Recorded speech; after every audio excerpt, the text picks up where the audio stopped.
welcome to the Monday evening.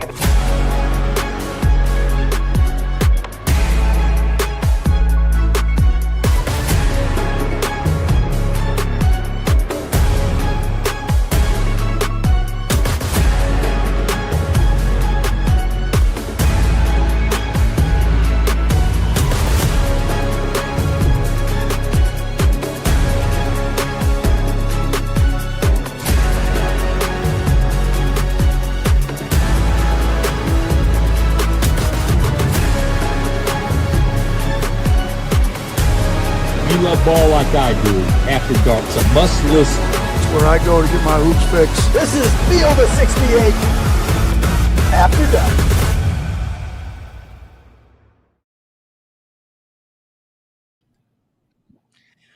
On this Tuesday night, we welcome you to the Field of 68 After Dark. I'm John Fanta. Great to have CJ Moore here from the Athletics. Great to have John Henson here as well. And fellas, Oh my God. I'm excited for the next hour. This is going to be fun. I mean, on an awesome night of college basketball.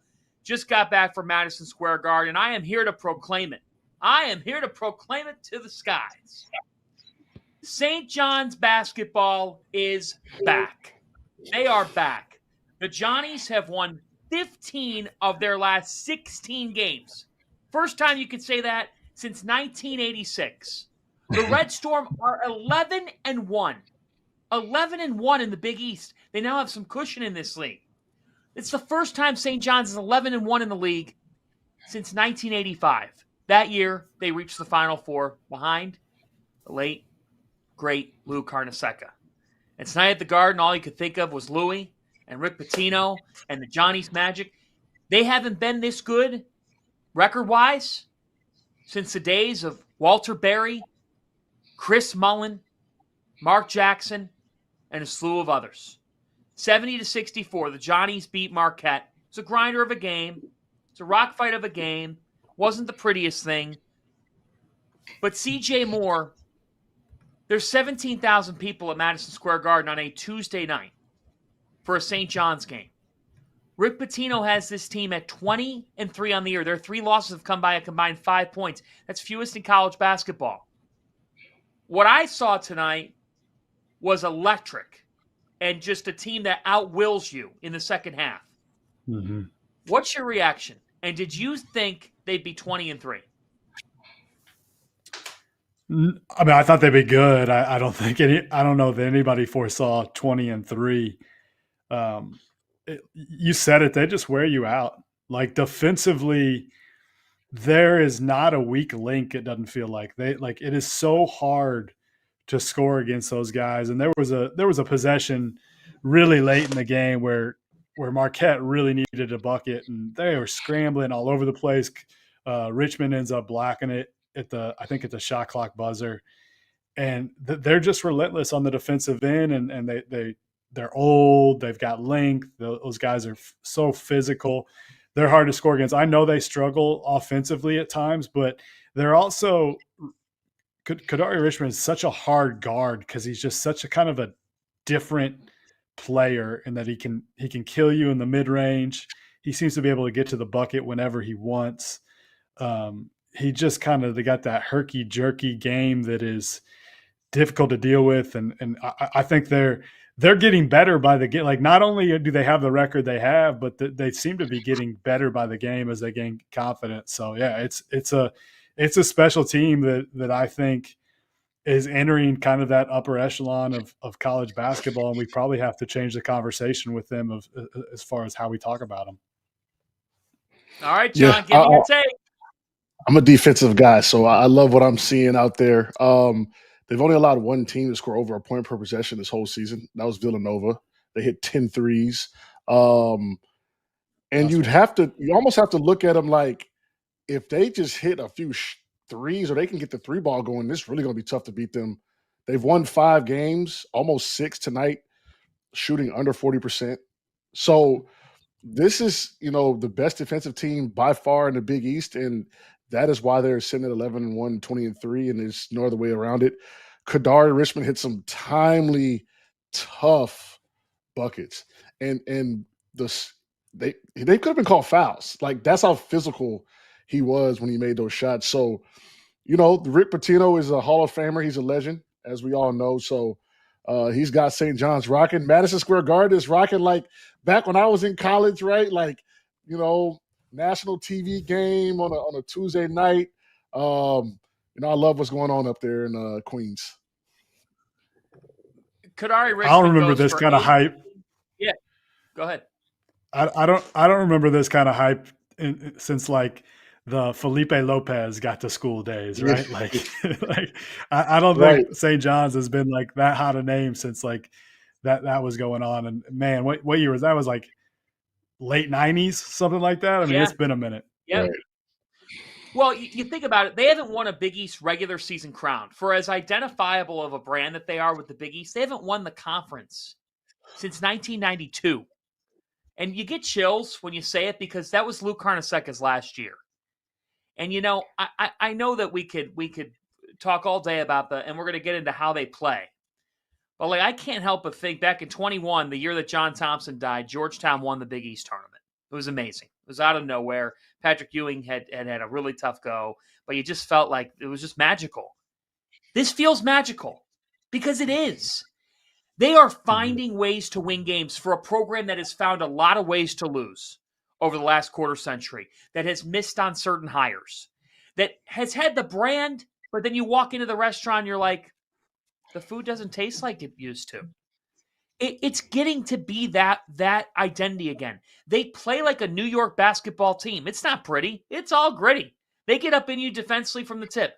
Kadari Richmond, like, he developed the nickname Cooks on the Brooklyn courts. He's New York through and through. Tonight, 18, 11, 8 assists. Double-doubles from R.J. Lewis and Zuby Ejiofor. Ejiofor 13 and 13. His rise is amazing. They out-rebounded Marquette 50-28. But CJ, I want to hit you on this because you cover so many stories nationally. And I'm sure this is going to get written. And as far as I'm concerned, I'm not just saying this because you're on the show with me tonight. I think you're as great of a storyteller in this sport that we have. For you, Rick Pitino, at the age of 72, the man has had multiple lives, right? And he's had so many different chapters. He's had so many different chapters in his career. What would you say about the uniqueness of this? That here he's able to kind of write he's able to have the last word. Whatever that word is, I think he's got several more years left in him. I really do believe that. But like, where's this sit for you nationally? What kind of a story is this of Pitino doing it in his native New York City? Well, I just think it's he's 72. That's the age when these coaches start to decline. Like you go back through and look at almost all of them. It happens earlier than 72 usually. The game passes them by. Look at what's happening to John Calipari. There's Boeheim at the end.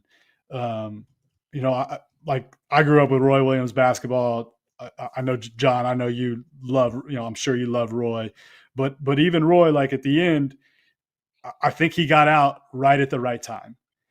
And the fact that Pitino just continues to win and win and win, it's incredible. And I mean, he always gets his teams to guard. Let me throw one stat at you. I had this in my top 25 a couple weeks ago. At the time, they were allowing 89.1 points per 100 possessions in league play. The best mark since the Big East reformed was 2016 Villanova national title team 95-3. Let me give you that updated stat. Tonight, now they're at 87-3, and they just played the second best team in the Big East. So it's incredible what he's been able to do on the defensive end. He has reinvented himself over and over again. He's arguably the best college basketball coach. Maybe, obviously there's Wood and there's other guys up there, but what he's been able to do at so many different stops and continue to win and win and win. I mean, he's up there with one of the all-time greats. Yeah, I agree. You have to adapt or die, evolve or die. That's like just how it works in this game. That's how it works in life. So, you know, it's so crazy all the Louisville stuff happens. I mean, fast forward 12 months later and nothing would have came out of that. He'd still be there, right? So it, Mhm. it's it's great to see him back to where he was. And I think in college basketball, man, like with the NIL, I mean, it's a wild, wild west. There's really no rules right now. So you got to have a little bit of that sketchiness and be able to wheel and deal and be in multiple types of rooms with multiple people from different backgrounds. And I think Mhm. Rick Pitino is an all-time great at that, right? Like look at the team he's put together. Um, just a gritty, just a team that fits the city. So for St. John's to be here, I'm not surprised at all. I said come hell or high water, Rick Pitino's going to have them back on top. Didn't think it would be this fast, but credit to him for, like CJ said, evolving and adapting and molding to this new game and this new era of college basketball and thriving. You know what's so They funny? yeah. You know what's so funny is like back in the day when the 3-point shot first became a thing, like Rick was the early adopter of the 3-point line. Yeah. Like he won with Yeah. threes, and now they don't. Like now he doesn't have any shooters, and they're winning Yeah. basically everything inside the arc. Like it's funny to see. There's so many different ways to win in basketball, and he is so good at adapting around his team, and that shows you right there. Like he, in another era, he was playing a totally different game. And now, like he's not playing the modern game necessarily. They are Mhm. defensively because they're so switchable. But like they're doing this without even shooting threes. It's pretty wild. It's amazing. But they just wear you down, as you said. They're top 3 in the country in second half scoring margin, with the likes of Auburn and Duke. It's amazing. Again, the stat: it's the first time St. John's is 11-1 in the Big East since 1985. This is history. It's 40 years ago.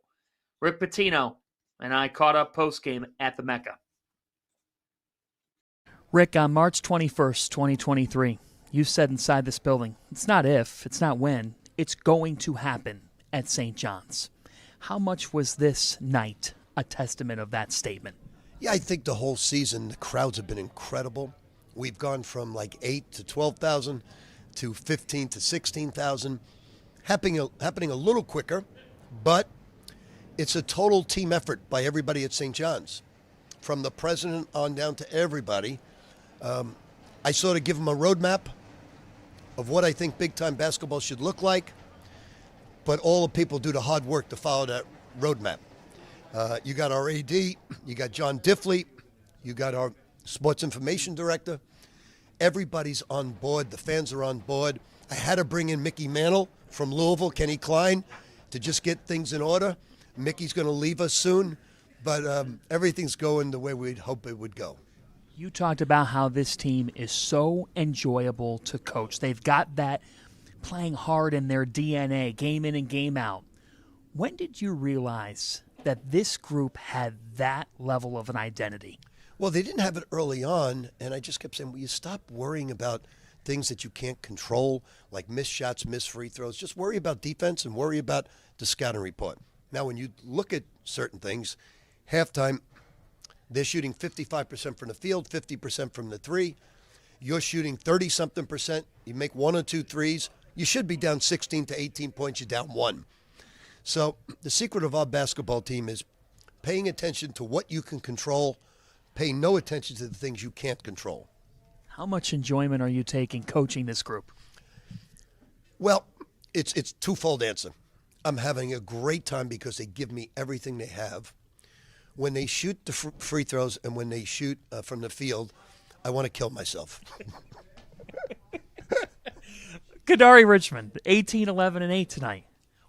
What has happened in the recent weeks for this Brooklyn native to light it up in New York? He's just like a great stock. He had to get used to, he's been very well coached by Shaheen Holloway. Now he's got to get used to a much faster tempo. He's got to get used to doing much different things. But he's playing at a high level without coming out much. So I'm real happy for him. And he's a true pro because he always owns up to his mistakes. It's never about him. It's always about the team. He's a throwback person, not plays, a throwback person. Wants no credit given to him. He defers the credit to other people. Just a terrific thing to see in this day and age. All right, last but not least, on New Year's Eve, it felt like Jack Nicholson in The Shining in the Omaha hotel because it felt like the day never ended and whatnot. But St. John's has not lost since then. So any thoughts on that? Well, I think it was you. Oh, Yeah, I do because of this reason. I thought that you watched film, you watched the games with us, and you motivated us. You gave us some key points to make going forward, For offensively free. and defensively. Yeah, I gave you a couple cocktails, but outside of that, you did a fabulous job. Coach, congrats. Okay, so Coach Fanta, I see you. yeah, Okay. right, exactly. First and foremost, absolutely not. I have 2 Expert. ejections as a Catholic youth organization coach in Cleveland. So I am not a good coach. I've tried coaching, it ain't happening. Let me tell you something, CJ. CJ, you and Henson, you know this too. At one point that night after the game, because everybody was sort of stuck in Omaha. Omaha's a great town, but it was New Year's Eve. At one point after the game, Rick said, we're cooked. We're done. We're not going to be able to bounce back. You guys both know how coaches are. And I looked at him. I said, are you crazy? I said, you have a really good team. I actually think you're going to be fine. And here's why. You took Creighton to the buzzer. Creighton's now won 7 in a row. I'm like, I don't think you're cooked. CJ, you know this. You in passing. Now, apparently, I'm getting the credit for coaches are coaches. The man said they're it. Crazy. What's that? The man said it. Yeah. Okay. Let's get to Kentucky. What'd you think of the Cats tonight? Yeah, I mean, let's talk about it here. So, this game tonight, Kentucky in action at Ole Miss, and the Wildcats, obviously not having Lamont Butler hurts, but they gave up 98 points. 98 points, Henson, and they lose 98-84. The defensive issues carry on. What are your thoughts? I saw the stat they're allowing the 7th most points in all Power 5 conferences per game. You watched the game today. It was a lot of miscommunication on defense, a lot of maybe lack of effort, which is the opposite of what Ole Miss is as a team. And they put it on them quickly. And Ole Miss needed every single one of those points because Kentucky is so good offensively. They're going to keep applying pressure, similar to Alabama, even when they're down. But yeah, they've got to defend.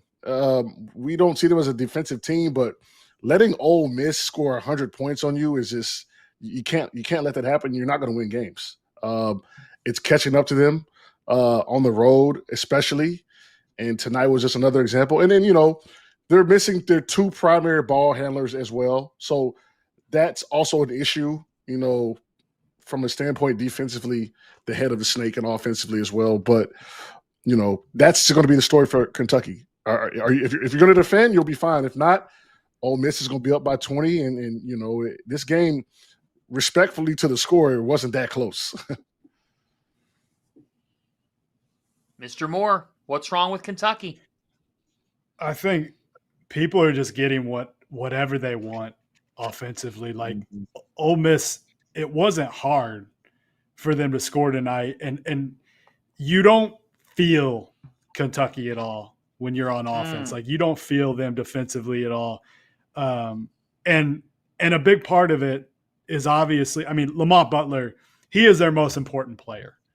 Not only is he their best defender, I think he puts pressure on the rim, and he's their one guy that, Ortega always is doing it as well, but Butler's even better at putting pressure on the rim, getting into the paint, turning defense to offense. And it's not like they're struggling offensively, but when they need to score at such a high rate, they're missing that a little bit. And then by him not being out there, it's Travis Perry's playing a lot more minutes. Kobe Brea's having to play 29 minutes. And Kobe's an incredible scorer. Jackson's a really good scorer too. But, I was at the Alabama game, and Nate Oates, he told the story of Joe Mazzulla and I wrote about it that night, that Joe Mazzulla talks about seals, having seals out there, and you're a killer whale, and you're hunting the seals, and basically saying there were a lot of seals on Kentucky. Like there were a lot of guys we could hunt, and there are a lot of guys you can go after. Andrew Carr, his back not being right. Like I think their foremen defensively aren't that great right now either. And then the guards, you can go at them. There's just too many holes, and Butler will help with some of that. This is never going to be a good defensive team, but it makes the minutes work out a little bit better because he can play 30, and you've got other guys that aren't having to maybe they're maxed out right now as far as some guys have to play more than they should have to play. You could argue too. I need to call Mark Pope. I'm gonna tell him a little trick Roy Williams did. We had a bad couple defensive games and we sucked defensively. We walked into the gym. There were no rims. There were no rims for 2 days. We did not shoot a basketball. So that So what that happened? got us Wait, what'd you do? defensive drills. We ran. We did sprints. We did passing drills. We did not shoot the ball for 2 days. So. Needless to say, it worked out for us. We didn't have to take the rims off again. So, if Kentucky's listening, if the Big Blue Nation's listening, look, I've got some ideas. Yeah, but part of it's, it is some mentality, but some of it is just personnel. Yeah, true that. Well, and you look at this team, and there is a side of this as well when you bring in the transfers that they brought in. Several of these guys know who they are in November. They know what their strengths are. They've played a lot of college basketball. Oh yeah. How the pieces fit together, it's a different story for every team in the country, but they fit pretty well. There's a good energy about them. They're really, really hard to defend. There's a lot of teams in November that are now better offensive teams, but in November they didn't know who they were. They got Duke at the perfect time. The Gonzaga game, that's been a trend for Gonzaga throughout the year. I'm not trying to not validate what they've done because what they've done body of work-wise still has them in a good spot. And oh, by the way, Ole Miss, the desperation came out of them. They're at home. They got to get it done. They're a very offensively gifted team. But I do think Kentucky, it's the floor-ceiling thing where in November, what that team was they knew who they were more than a lot of other teams that they were playing.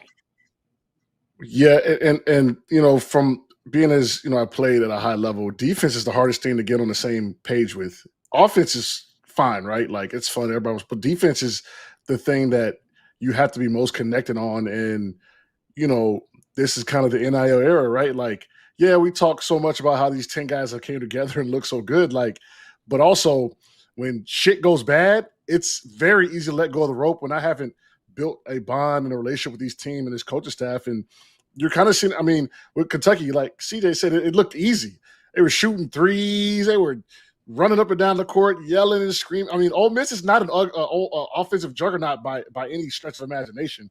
So, Kentucky's got to just buy back in, and we're not saying they got to be the best in the country, but they've got to make it harder, or this SEC they'll go into the tournament battered and bruised, and they will be upset.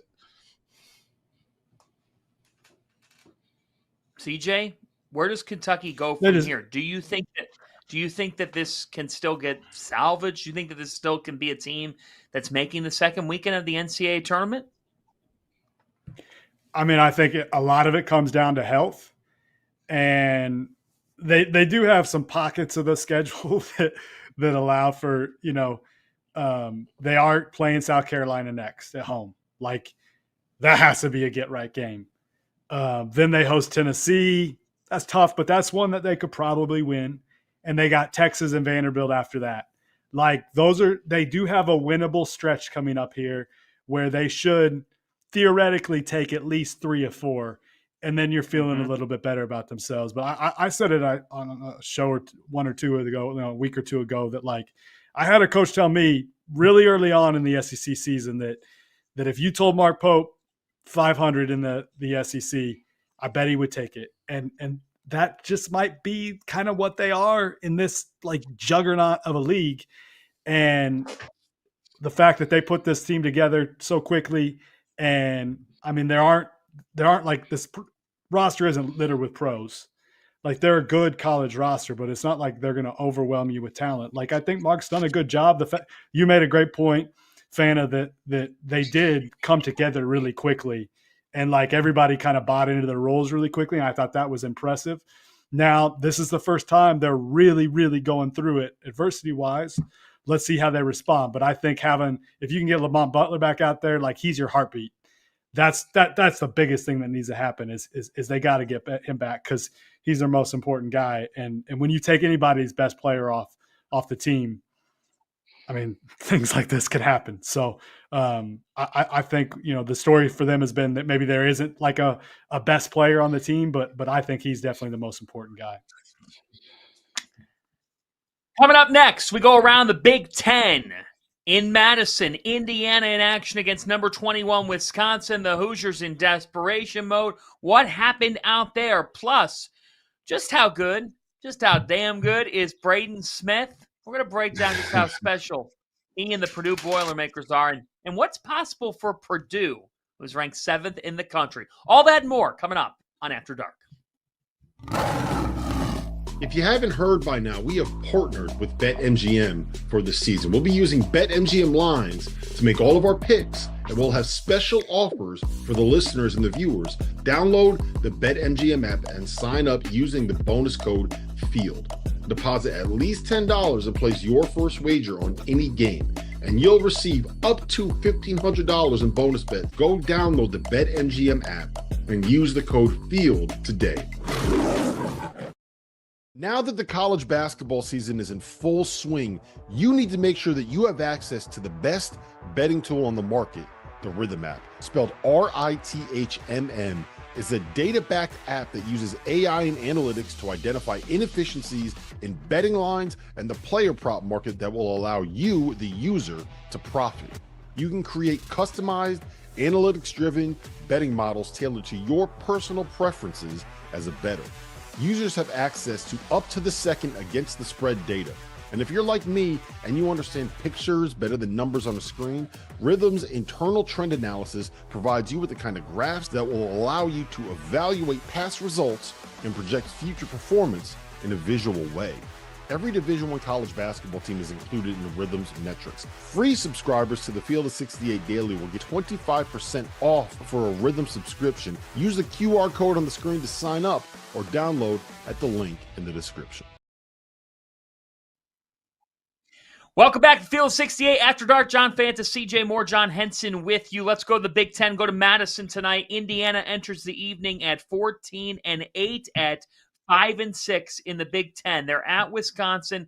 They could really use one, and they trailed out the gates 19-2, and the Badgers never looked back. A 76-64 Wisconsin win in which 4 were in double figures. John Tanji continued his strong season with 15-5, and this Indiana team looked lifeless out of the gates.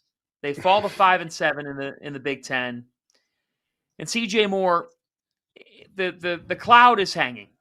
And it's growing, and when you're down 19-2, it looks black, frankly. Mm-hmm. What is your take on Indiana and what you're monitoring here as we've now hit February and this is not an NCAA tournament team? There's just too many of these no-show nights. Like, they've had a couple games where they've looked frisky recently, but there's just too many of these games where they just don't show. Omar Ballo, he takes 3 shots tonight. Like, how's in 26 minutes? That's weird. I didn't watch. I've quit watching. Like, I can't do it. I can't do it anymore. They're too frustrating to watch. So I mean, like, they're not an NCAA tournament team. What's the point at this point? I think. I don't know if he's a lame duck coach, but they've lost 4 in a row here now. They've lost 6 of the last 7. He's gotten booed at Assembly Hall. Like, when you start asking these questions, it's usually you've got the answer. Yeah, I'm on the same page. I mean, and then they've lost 6 out of 7, and they've got Michigan, Michigan State, UCLA, Purdue. In Penn State, who Good just got luck. to run over. Yeah, then you got to go out west. You got to see Washington, Oregon. Oh, by the way, you got back at Oh, Ohio State, who you beat. So, since it's NIL and it's kind of professional, right? This is like the time where you start packing your stuff. You send stuff back to where you're from, and you blow up the air mattress, and you get ready when the ball drops on, I guess a Big Ten tournament. But then when the ball is done and you play Ohio State, you pack it up and you head home. Like that's what looks like the wheels are falling off. And if they don't make some kind of push with pride, it could maybe be Woodson's last year as well. And respectfully, Indiana's a great job. Like the allure and just the school. Like, I mean, I think they could really get some guys in there too if that were to be the case. So, I'm not down out on Indiana as a program, but yeah, right now, it's kind of like in the pros, right? Like you pay the wrong guys, and it just exacerbates everything, and it makes everything look worse. And unfortunately, that's what happens. And that's what happens. You can't hit and swing and hit home runs every time. And Indiana, that money has backfired on them, and they can't be happy. I kind of got a first. What do we call it? Introduction and knowledge of the UNC donors and the backers, and yeah, man, like they're serious. So I can't imagine at other schools. And look how excited Fanta is tonight that St. John's is back. Like he is just so joyful.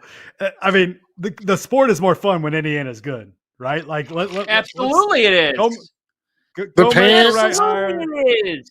The pants, yeah. Like let's get Indiana. Yeah. Let's make Indiana good again. Like where's Cody Zeller at, man? Golly. Yeah. here's how I do this exercise.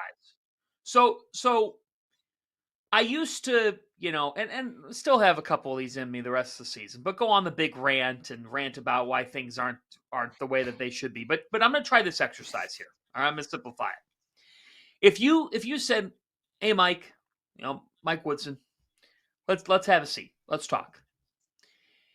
This is a guy who played in a legendary era of Indiana basketball. Was a 2-time NABC All-American. And he played for Bob Knight, and he knows what the success level looks like. He gets it. You sit him down and you say 5-7 in the Big Ten, 14-9 overall. You paid millions for this team. For a guy who knows the standard of the program, if you asked him right now, what have you made of this season? He might talk around it. But the fact is, he knows. He knows what Indiana basketball is supposed to look like. And that's probably the hardest part of this thing. Because if his name wasn't Mike Woodson, and he wasn't an Indiana alum, and wasn't had that proud son angle, guys, we'd already have written the end of the book, right? The book would be sealed if it isn't already. It's all but sealed. But as CJ said, all the tea leaves are there, all the signs are there, and I know that there's a pride. I know that there's I can get this going. I can get this going. I can get this going. But if I'm Mike too, like you're 66. You've had a long career. You've made a lot of money. Do you want to end this ugly and in a vicious way and have things be really bad and poor? Or is there an ending here that can just be, which I don't think there is, of like, admit the fact that this just didn't work out. You turn your badge in, you say, I did what I could, and it's just not for me in 2025. And maybe you have that to fall back on. Maybe you say, I feel like I could have coached 10 years ago. I couldn't coach nowadays, and I learned the hard way, and I'm sorry. That's how I hope it would go for him. I don't think it's going to go that way. But I think it's just we're looking at the inevitable at this point. And CJ and John, you're absolutely right. When Indiana basketball is humming, it's awesome for the sport. It's headliner worthy. We're talking about them tonight on a busy night around the sport. We haven't even hit on the winning team, Wisconsin, which I want to get a thought briefly from you, CJ, like in terms of Wisconsin, they're a top 25 team. We haven't spent a lot of time on what Greg Gard has done this year. I think heading in the year, kind of a mystery of what they were going to be. Any thoughts on the Badgers and what they have been this season at 18-5 on the year? I mean, it's one of the more probably, like you said, not maybe talked about enough jobs in college basketball. I mean, I'm actually working on a Chucky Hepburn story right now. Chucky Hepburn's been one of the better point guards in college basketball. He lost him. He lost his leading scorer in AJ Storr, who, hasn't had a great season at Kansas, but he was your leading scorer last year. Like, I don't think Wisconsin was in anybody's preseason top 25. Nobody knew. People have probably forgotten about John Tonji if they even knew his name. And, that ended up being like one of the smartest portal ads. Maybe Mizzou wouldn't have gone winless in the SEC last year if that dude's healthy, because it turns out he's really good. So I think he's done a really good job with this group. And, credit to him to win. I don't think anybody had Wisconsin as, maybe their fans had them as like an NCAA tournament team in the preseason, but most people probably weren't thinking about them in that way. Maybe like middle to the bottom of the pack in the Big Ten, and here they are, 8-4 in the Big Ten. Like, they've had a really, really nice season and really turned it around. They were 0-2 to start and had lost 3 straight starting out the Big Ten. So with a Marquette loss in there as well, and after that great start, it was like, yeah, are they really for real? But they've done a great job since then. So credit to Greg Gard for the job he's done this year. Absolutely. Let's stick in the Big Ten. Henson, let's go to Purdue and Iowa. From Iowa City tonight, final score Purdue 90, Iowa 81. Braden Smith had 31 points. He, of course, didn't come off the floor. He hasn't come off the floor the last 2 games. Durability is unbelievable. 6 rebounds, 4 assists, 2 steals, 31 points. Not just 31, but he did not 11 of 15 from the floor. John Henson, what can you say? I was talking to my former teammate tonight. We were just talking hoops, and I said there's not too many game records in college basketball. He's a game wrecker. He can destroy a game plan. He can win and will his team by himself, and that's what he did today.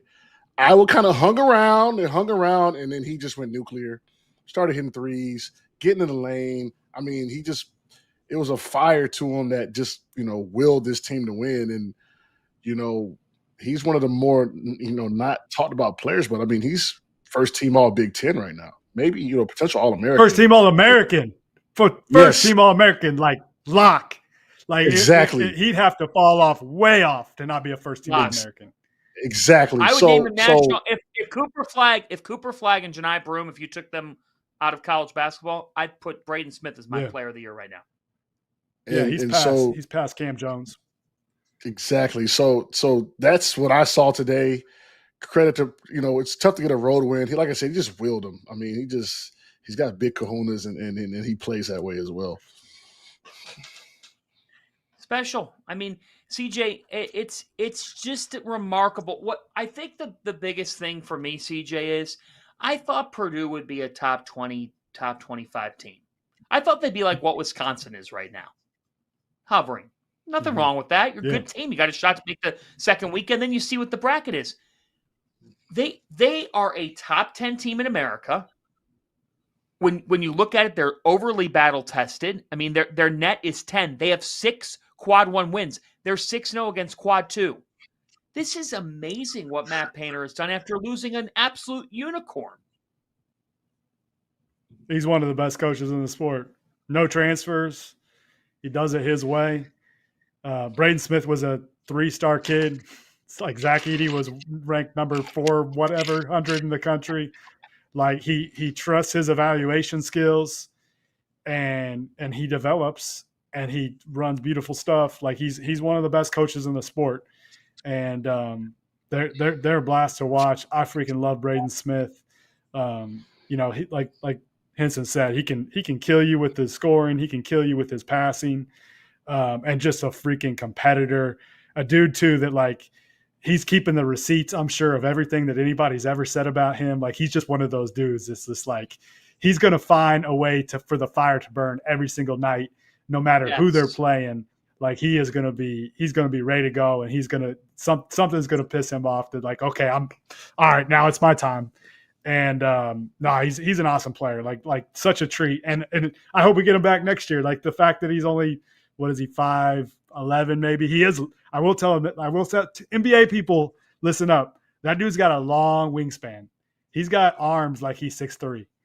I think he's going to have a shot in the league, but he's an awesome college player. I love watching him. CJ, who's the best team in the Big Ten?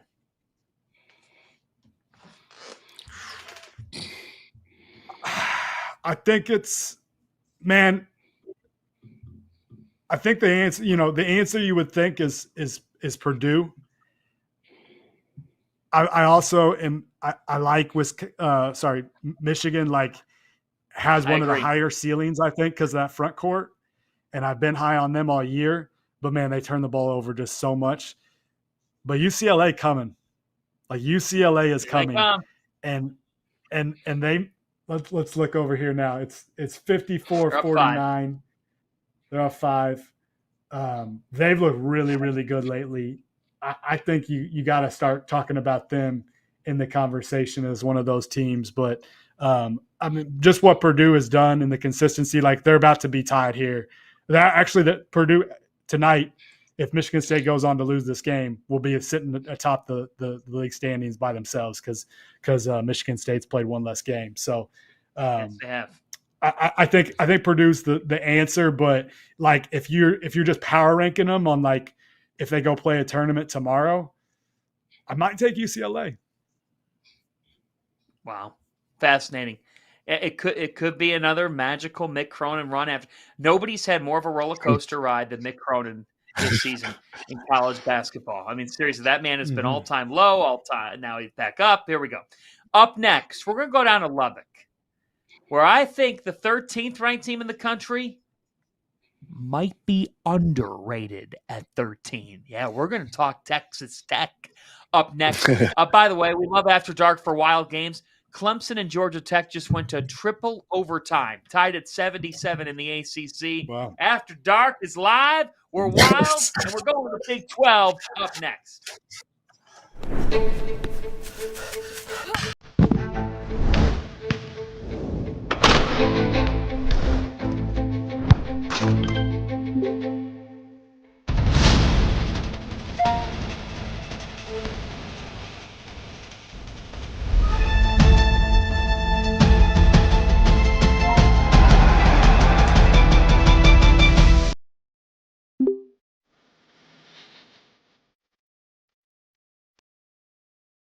There is no sport in America that is more difficult to follow than college basketball.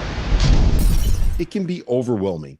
That's where the Field of 68 Daily comes into play. The Daily is your go-to source for injury updates, recruiting news, and transfer portal additions that actually matter. For just $50 a year, get access to the same information that your favorite team's coaching staff is subscribed for. Quality content can be hard to find in the college basketball space. The Daily is here to help you with that.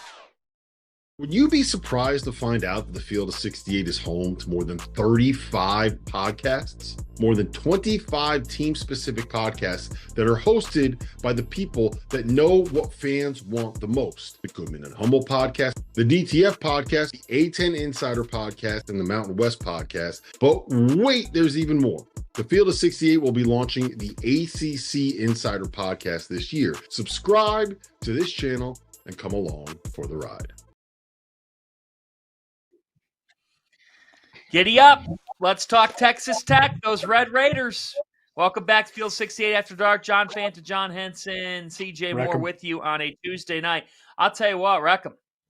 Texas Tech is 18-4, guys. They're 18-4, and I'm here to shout to the world. I don't think that the casual or the country's talking enough about the job Graham McCaslin's doing. John Henson, they beat Baylor tonight 73-59. That's not all that surprising at home for them to be that tough. But Chance McMillan goes for 19 points in this game. They get 17 from Darion Williams. They've got depth. They've got dudes, versatile dudes. Henson, Texas Tech's ranked 13th, but they're a top 10 net team. You look at the other metrics. I mean, since December the 1st, they've been one of the best teams in the country analytically. Are we underrating the Red Raiders? This is just good old-fashioned, good coaching and roster construction. I mean, these names you're looking at, they're not jumping off the page at you, and you get in the gym with them, and they'll run you out of there if you ain't ready. And Baylor coming off the Kansas loss, I figured that this wasn't necessarily going to be close, but Baylor fought for a little bit. McMillan hits 3 threes in a minute 16, opens the game kind of back up. Texas Tech is here. They're here to stay. They're tough.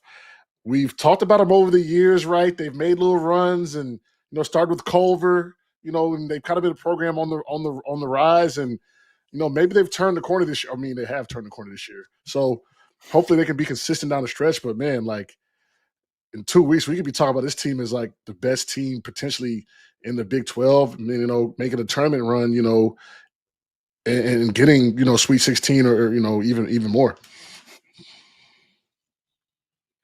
CJ, your take on the Red Raiders. How's McCaslin doing it? I think roster construction was a great point by Henson. Like Chance McMillan, before he got to Texas Tech, he was a Grand Canyon. He wasn't even a starter the first half of the year, the year before he came to Texas Tech.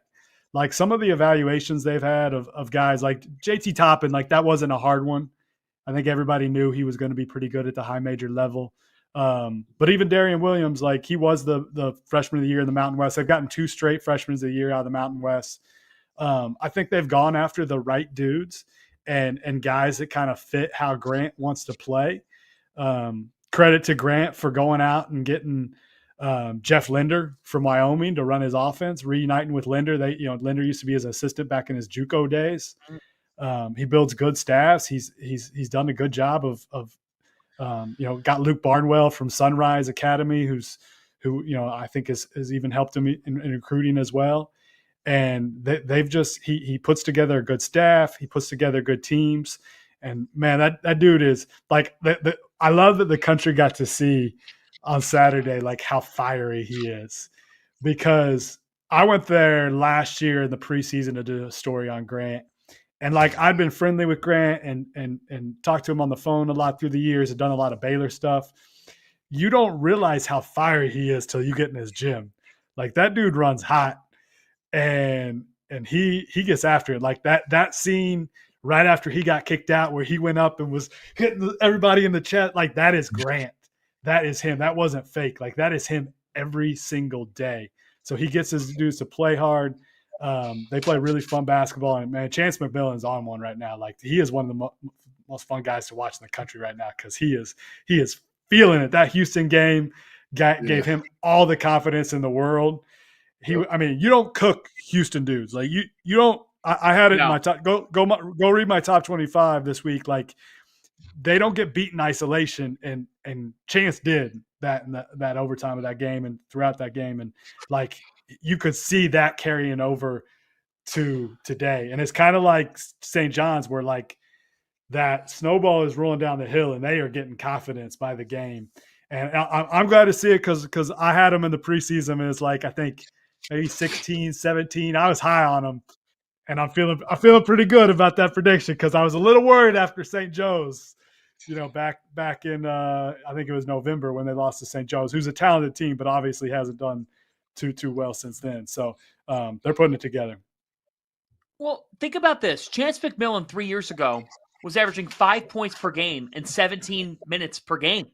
So CJ, to your point, at Grand Canyon, it was a limited role. The next year he averaged about 10 a game, but it wasn't this. So you combine that, then you bring in Elijah Hawkins, who's ready to – he wants to be part of a winning program. He racked up numbers in Minnesota like crazy. One of the best distributors in the game. So you've got a mix of players. JT Toppin, we said when they got him, like gem of a portal pickup. And I think the biggest thing you just said there with McCaslin's demeanor, that fits Texas Tech to a T. They've got fans who are in your face. They've got a culture that's, hey, we're going to be better than you. They kind of have to carry that if you put all the Big 12 schools together, and you had a representative going to a bar. Let's say each school has a team that's going to have one person going to a bar for them. The Texas Tech guy would have to walk in there, and he'd have to be ready to. He'd have to be ready to go after people. Yeah. He'd have to be ready to fight for himself because his name's not Kansas. His name's not Houston. Yeah. He's got to go in there. Fan, I had a buddy who went by Coach that went to Kansas with me, and he transferred to Texas Tech. And Coach was Coach because he was the drinking coach. Like, if you were going to party with Coach, you had to get after it. He's in oil and gas these days. Like, that's why I went to Texas Tech. But, like, Coach is the representative of Texas Tech and just comes in firing. And that is Texas Tech. You hit it there. So shout out to Eric Eves, Coach, because he's still loving his Red Raiders. Henson, what were you going to say? You were ready to say something about the Red Raiders. Cut you off. Yeah. I was I'd rather be. I'd say, yeah, it sounds good, but I'd be Houston at a bar, so we'd be fine. Look, it just like that's great on the Coach story. I mean, that sums it up. I think it's a cool story because of how the previous tenure ended in Lubbock, and you're wondering what things are going to look like under McCaslin. But he was a winner. And he is a winner, and his team. You're so right. Like, here, he's a fascinating personality because we've talked with him. I did a one-on-one with him a couple years ago, I think, for us, and I'm like, it was our first year coaches series, and I'm thinking to myself, like, he's religious, he's very into faith, he's very I thought I was talking to Joel Osteen at times. Then this guy gets on the court. And holy hell, he turns into Hulk Hogan. I mean, he is something else personality-wise, but his team plays that way. Mm-hmm. They can. I'm going to say it right now. If Texas Tech is in the Final Four, I won't be surprised one bit. If they were in the Final Four, I won't be surprised because I think Auburn's going to go. I really do. I think there's a very good shot Duke goes. My gut says Alabama. Then I just think there's going to be a team that people aren't talking about today, like in that breath. And if I were to pick one, they'd be one right now. Like, they would be right there because you just said it, CJ. And John, you said the same thing. They've got pieces. Mm-hmm. They've got pieces to be that type of a team. So good stuff there on the Big 12. As we turn to Florida here, let's turn to the Gators. Florida in action tonight against Vanderbilt. And, we talk about this Gators team and how they would respond from, frankly, a humiliation and undressing over the weekend in Knoxville. 86-75. Florida wins. No Walter Clayton, but Will Richard goes for 21. Alex Condon had 19, 9, and 4. CJ, your thoughts on the Gators? It's amazing to think this, like we're saying this record after the loss Saturday. 19-3 on the season now is Florida. Yeah. It was a really big game for them to obviously to stay in the SEC race. Although freaking Auburn is just a machine. Like, it might be a race for second place, but I think to win without Walter Clayton, they kind of started slow. It took them a little while to pull away, but the story here tonight is Will Richard. And bouncing back after that dud he had against Tennessee, I think he's their X factor. Like, he hasn't shot the ball terrific this year. He makes 5 threes tonight. He shot it a little better lately. I think he is their X factor because when he's playing at a really high level, like the Gators are pretty dang good because Walter Clayton's been really good. Elijah Martin's been pretty consistent for the most part. But Will's the guy that like kind of takes them to another level. And he's gotten it done in other ways, offensive rebounding, making energy plays. But when he's shooting the ball well, they go to another level. John, thoughts on the Gators? Well, first of all, Vanderbilt's feisty. They're like their football team. Like, they're just feisty. You're not going to just beat them down. They're going to keep going. And missing their best player, Clayton. I mean, he's a top 10 offensive player individually in that conference by stats. So for them to kind of come out and, they had to figure it out, and then they kind of took control of the game towards the end. They're one of the more fun teams to watch. I love watching Florida play. The style of play is fun. They've got bigs. They're strong inside. They can play above the rim. They've got the guard play. So this is a team that getting healthy down the stretch, man, you're not going to want to see at all. And like I said, credit to Vanderbilt, man. They're always fighting. They're always feisty. So that was, but by any means, not an easy win, and they handled them pretty well. Yeah, they to be without Clayton and score 86 points, they just have a great mix. Again, they're not over-relying on one player. And Alex Condon is just a seasoned big man who does the right things, makes the right plays. So you got to give credit to Todd Golden for the job he's done. And I think the other thing is, too, CJ, like there was pressure heading into this year on Florida. They brought a bunch of people back. They had continuity. It was like, well, now's the time. But, CJ, we both know how's Cincinnati doing with the pressure? You know, how had Kansas State been handling it to this point? How's Villanova handling the pressure? Like it's when the light's on you and the heat's on you, especially when the SEC is historically great. Like if they were a tournament team, as you know, a 6 seed or a 7 seed or an 8 seed, and they won a game, you know, Todd Golden would be fine. But like they're better than that, CJ. They're one of the 10 best teams in the country. Yeah, they should end up a top 2 seed. Like that should be the goal for them, considering the start they've had and the way they've played. And I love the way they're put together. I love the way they play. I'm with John. They're just a really good college basketball team. Hopefully Walter, I think it was an ankle. Everybody seems to be hurting their ankle right now.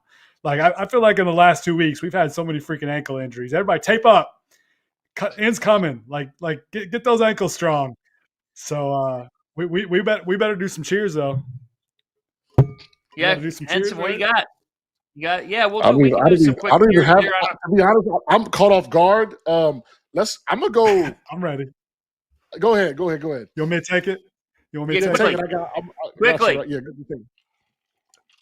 Drake, 21-2, tied for the most wins in college basketball. If you have not watched Bennett Sturts, watch Bennett Sturts. Dude had 23 tonight. He never comes off the floor. Ben McCollum getting it done, man. Cheers to them. Cheers. Henson, go ahead. I'm gonna go to Johnny's. I'm gonna go to Johnny's, man. Hey, they're right. They're right where we thought they were gonna be, right? Thunder. So my bad, Fanta. I don't know if that was your guys. Nope, not He at all. small school. He always goes small schools, right? Let's go. I do typically go small school.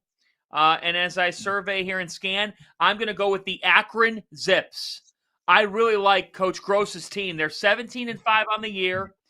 In the MAC, they're 10-0. The Akron Zips are 10-0 in the Mid-American Conference. And if you don't know, Mid-American Conference teams are always a feisty 13 seed in the NCAA tournament. Watch out for Akron. They've got balance. Sharon Young had a big game tonight. That does it for us on After Dark. Afters are next. Thanks for tuning in. We're live. It's the afters. Hit the chat. I'm not getting close to any bear. My career high on the court is 28.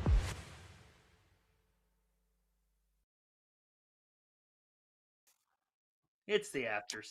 Here we go. Come on. Listen, I was distracted from the toast because big fella missed 2 free throws to tie or win the game for Arizona State with 4 seconds left. Who K-State won? Kansas State wins. Creighton got fouled on the dunk with 2 seconds left off a scramble or 4 seconds left. He missed 2 free throws off the back iron. Kansas State throws it down. Wow. And that's how many in a row? 4? Yeah. 4 in a row? Yep. And they got the about Jayhawks that? coming to town on Saturday.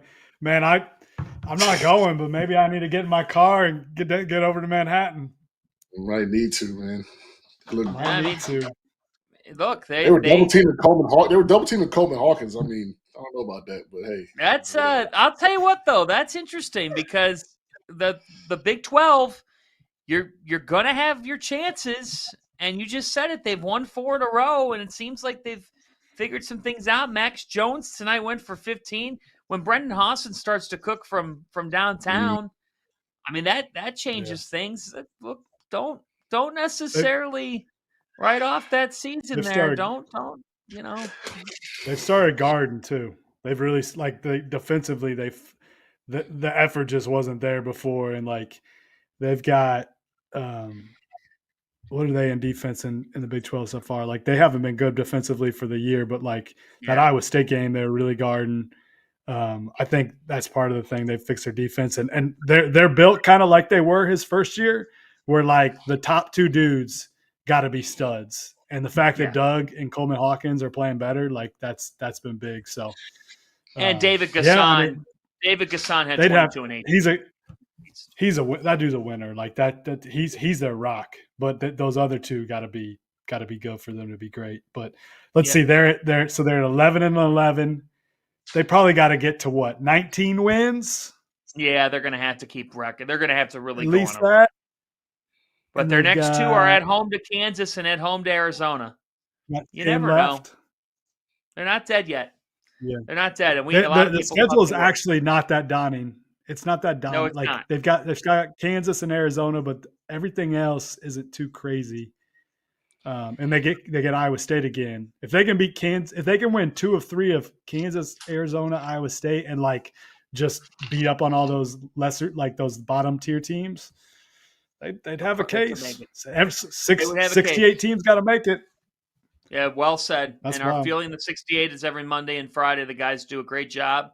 And shout out to all our bracketologists. Dagan Hughes, what do you have for us tonight, Dagan? Hello, fellas. First of all, before we get to chat questions, one team we didn't talk about, probably should talk about them, number 1 team in the country, won by $1 billion today. Obviously, let's just hit on Auburn quickly. Wow. I mean, they won by 28, Henson. Listen, I'm going to go out and say it. They're giving me shades of the UNC 09 team. How they're just this is the best conference in the country, and I mean they are steamrolling dudes. Like, I mean, you know, they're winning by double digits. When the game does get close, Broome or Mazzara or you know, I mean they steamroll you, man. Like I have a hard time seeing them because they can win in so many ways. And they have so many guys that you have to game plan for. Like, you know, I can't see them, knock on wood, man, I don't want to jinx them. I don't see them losing early. I just don't see it. You know, when they give the big dogs Elite 8, Final Four, yeah, sure. You know, we'll see what the matchups are. But I see this team, yeah, their dominance. There has to be some historical kind of references that we probably could look at and see, but I haven't seen this like since the 09 team where with Ty and T Hands and those guys where, I mean, they killed everybody. And that's what they're doing. I mean, they're beating teams by 20, 30. They were up 30 against Oklahoma, who's not a bad team. So it's getting ugly out here for them. It is, man. I mean, CJ, is there a chance? I think there's more than a chance. Like this season could be all said and done. And they go 37-3 and win the national championship, and it's like we saw last year. I mean, they could they run through the tournament and win every game by 15 plus, 20 plus, or for the first 4 by 20 plus, and just steamroll their way to the Final Four. This has been my theory on them, CJ. If they don't make the Final Four, I would need to watch how they didn't make it, like 2 or 3 times. Because I know it's basketball. I know somebody could have a really bad day or an injury could derail a team. But at full strength, they're the best team in college basketball. Fanta, you're not. They got Fanta. They get like they hit threes, but like I can't see them having a bad game by their style of play. They pressure you. They're turning you over. They give it to Broome. He's such a good pass. Like we're not going to sit here and be like, oh, they just had a bad shooting game. They get layups. They get good shots. They get open threes. So they go get the offensive rebound. Yeah, like they don't have. They go get them. Not like a team where it's like, oh my God, if they shoot it with bad. Like no, like they're going to get after you. They're going to turn you over. They're going to fast break. They're going to throw lobs, and they're going to sit. You're going to have to double team Broome, and he's such a good passer. They're going to get wide open rhythm threes. I just can't see. I don't know. I don't see anyone that could beat them at least until the Final Four, at least in my opinion. I did some historical stuff this week, and I'm going to drop my go check out my top 25 again. Read The Athletic. Go check it out.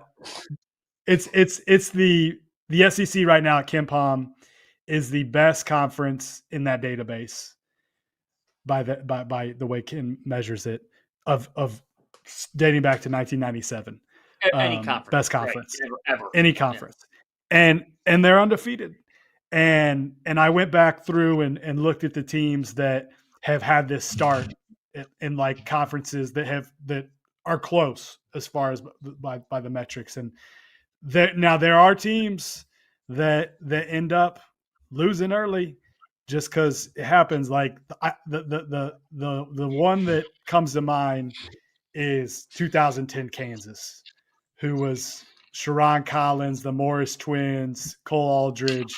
Like those dudes were stacked, and they got Farouk in the second round. So like the NCAA tournament is one game, and it can happen. Shout out to Ali Farouk, one of the best dudes in the sport, assistant at Colorado State. But one game, you never know. Like I never say anything's a given in this sport in the NCAA tournament. But Henson is right. They are about as upset proof as you can be.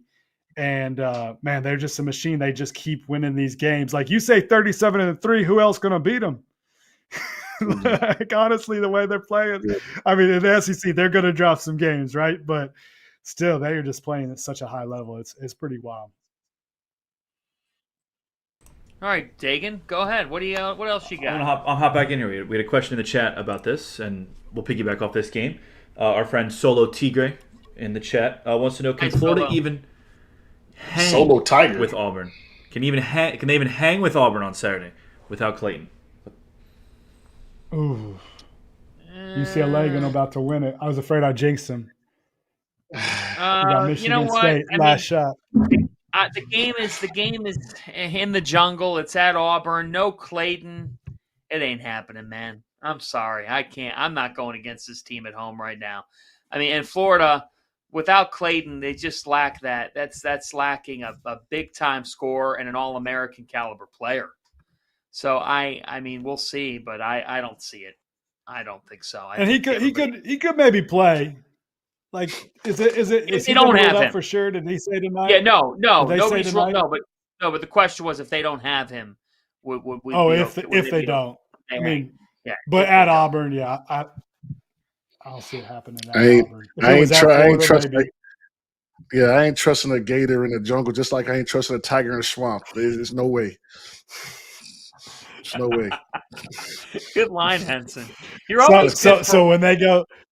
That's pretty killer. Now they don't go to Florida this year, so you don't get they're fine. You don't have to look wrong on that because I don't know. I might trust it this year. Exactly. I mean, think about this. Their next two Saturdays are against number 6 Florida, and then at number 3 Alabama. No wonder it's the greatest conference since KenPom was tracking it. It's freaking ridiculous. It is absurd. And if they beat those two teams, the way they've been winning down the stretch, then I'm gonna have to go to. We're sponsored by BetMGM. I'm gonna have to put a futures bet in. Yeah, I'll tell you what. They went for the win. They went for the win, and did they miss it? It's over. Yep. UCLA beats Michigan State 63-61. Here we go. UCLA. With a victory over the Spartans, Bruins get to 17-6 on the year. Michigan State has dropped back-to-back games in the Big Ten after a 9-0 start. They lose on the West Coast to USC and UCLA. USC, who, by the way, tonight lost to Northwestern. Tough. A heartbreaker. That's a bad loss. A heartbreaker for. I thought it was KenPom that was holding them back. Yeah, right, right. A heartbreaker for the Spartans, but for UCLA, I mean, CJ Moore, you said it. This team's better than what Mick Cronin was thinking at one point. They started falling apart after I said that, though. I jinxed them. No, I think it's a really good team, and they've played great. I mean, Has the team played much better? What is like St. John's, Texas Tech? Some of these teams we're talking about, they're right up there as one of the hottest teams in college basketball right now. Like, I mean, Auburn's just hot all the time, but UCLA is running pretty hot right now. Got Tyler Bilodeau back. I really liked him. He was a sneaky portal lad. Like, Oregon State wasn't very good, but if you watch his tape, like he was a really, really good scorer there. And that was a sneaky ad by them. And sometimes it takes, like you said earlier, sometimes it takes a little while. Mick Cronin, his teams are going to want to guard. You said it earlier, Henson, like defensively it can take a minute, but Cronin's going to get his guys to guard at some point. And this is a game 63-61. Like I watched maybe 2 minutes of it, but that score tells you they won that game with defense. Yeah, I mean, Michigan State's obviously been on the heater, but we said last week, like, they've got some boys coming up. So it's going to be interesting to see how they shake out over these next few games. But, I mean, it's tough for NBA teams. Like, we used to have a saying, you want to come back on the road 500, right? So, if you can split out west, I think that's okay for teams that have to go that way. So, I don't know who they're up next against, who Michigan State's playing, right? So yeah, so they got Oregon, so they need to get this Oregon game at home, at home. So they need to get this Oregon game. They should have split USC UCLA. A split would have been fine. 0-2 is not good, and that's just how the cookies crumbles for them. Their upcoming schedule: home to Oregon, home to Indiana, and then at Illinois. Home to Purdue, at Michigan, at Maryland. I don't know if there's not a harder 4-game stretch there. I mean, especially if Maryland still is playing pretty well, that building will be unconsciously loud. I mean, Michigan is going to be revved up for that. They have a gauntlet of a February. Holy crap. Yeah. Thank God it's like I think 3 days so they can recover mentally. I think the Spartans are good, but like take a look at their schedule. I mean, look at it closely and what it's been and what it's going to be. Like you guys said, like they've played 3 top 25 KenPom teams all season. UCLA will probably jump up to that after tonight, so maybe it'll be 4, but they've played 3 all year, and now coming down the stretch here, they've got 1, 2, 3, 4, 5, 6. They got 6 left against top 25 KenPom teams. So like I'm not saying, Spartan fans, that your team's not legit. I think they're good, but some of this, the run they were at least on, the schedule didn't hurt. By the way, in our Feeling the 68 released every Monday and Friday, UCLA was a projected 7 seed on Monday. And I wonder if our bracketologists are going to change that up here, because listen to this. UCLA's resume. They entered the night with a net of 28. It's going to go up, or at least it should, at least a couple slots after that. They're 6-6 against quad 1. All 6 of their losses are in the top quadrant. They are a combined 11-0 from Q2 to 4. So CJ, like as bad as it was at one point, they have no major blemishes, nothing that makes you say like, uh-oh, that's really, really bad. Like they weathered the storm, and now they've won 6 in a row since losing at Rutgers. And good for the Bruins, because as you guys just said, they're physical, they defend, they've got enough. They have enough pieces that as long as they're not turning the ball over and that backcourt's functioning well enough, Bilodeau and Daly keep them humming, and Mick Cronin's got another dangerous team. Dagan Hughes, what else? That's going to be it for us. That's it. I mean, I don't have to fly to New York again. If you have questions, we'll be back. We do have one thing.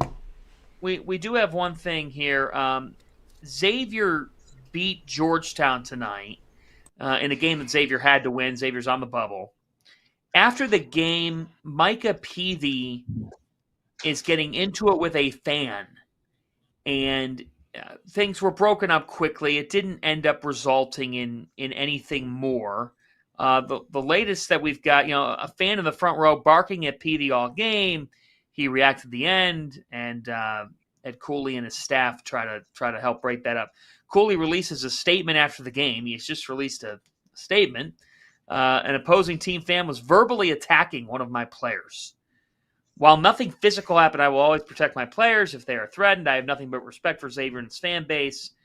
and I'm proud of how hard our players fought. But I will say this, Henson, you playing at the level you did, like we are. I know the meme gets thrown out there of the Kansas kids with the chairs and whatnot from a couple years back, but like it does feel like, Henson, that at times, whether it be handshake or something like this at the end, like I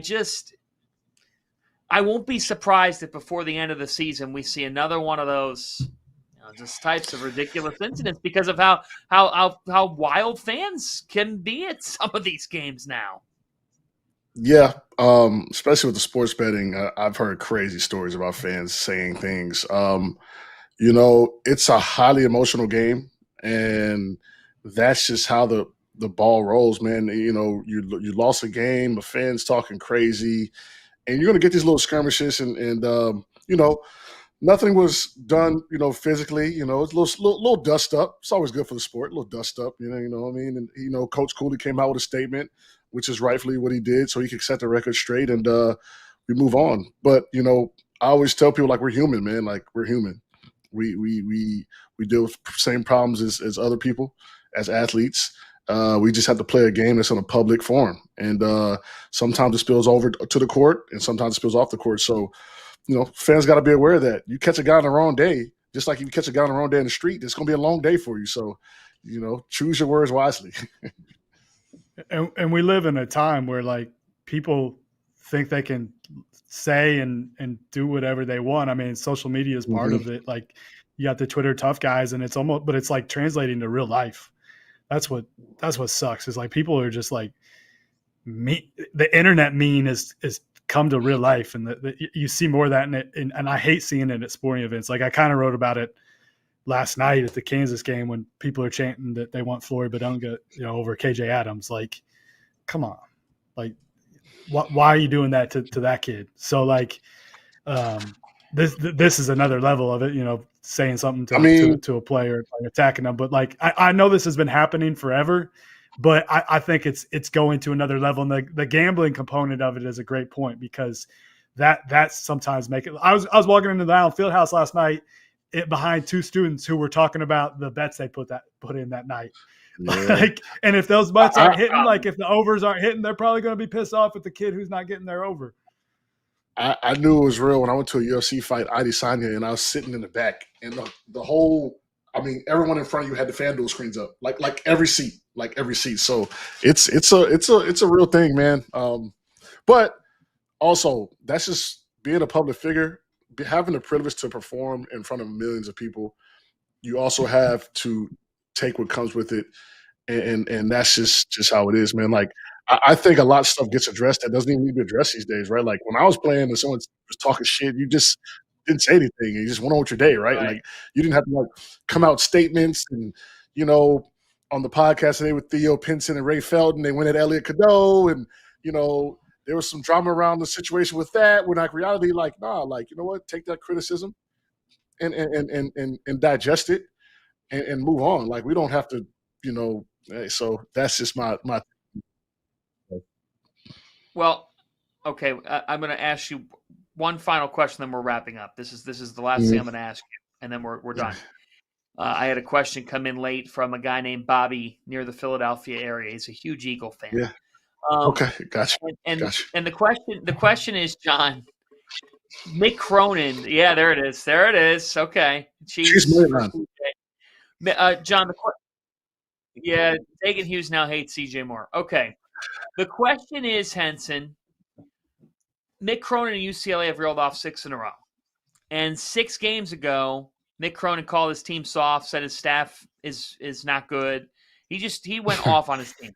And he got highly, highly criticized for that. And which is interesting because it comes a season after his former boss, the guy that's the coach in New York, ripped his team to shreds, and then they played their best basketball after that big event I'm talking about, Rick Pitino. But Henson, does calling out players publicly, does that work? I'm not the biggest fan of it, but, I was blessed to play for coaches that used to take the heat. Like, Coach Williams would take the heat. Even if it was your fault, you called the wrong play, he's going to take that heat. And, that got a better response from players than I think calling guys out. So Even like when I was with Jay Kidd, I mean, it was a lot of good coaches I've had. Like, even Coach Beeline, like they always took the blame. So it's tough for me to see that. I've never had a coach like that, so I can't say how I would respond, but I definitely don't want my coach like personalizing stuff in the media about me because that's just no fun, man. Just, because at the end of the day, it's a sport and that's a teenager. He's a kid, right? Like, it's different as a pro, right? This is a kid. So, hey, handle it internally and protect your players at all times. That's what I would do if I was a coach. So I'm talking about right there. Mr. Moore is nodding. John Henson speaking the truth. I'm John Fanta for producer Dagan Hughes. And our entire crew, we're back tomorrow night at 11 Eastern time as the week of college basketball. This is such a fun time of year. And tomorrow we got Missouri at Tennessee. We've got Memphis in action. We've got Michigan hosting Oregon, a Ducks team that, frankly, they got to find out how they can quack again because that team has been silent as of late. We'll see you tomorrow night. Fun show. Thanks for joining us on After Dark Afters.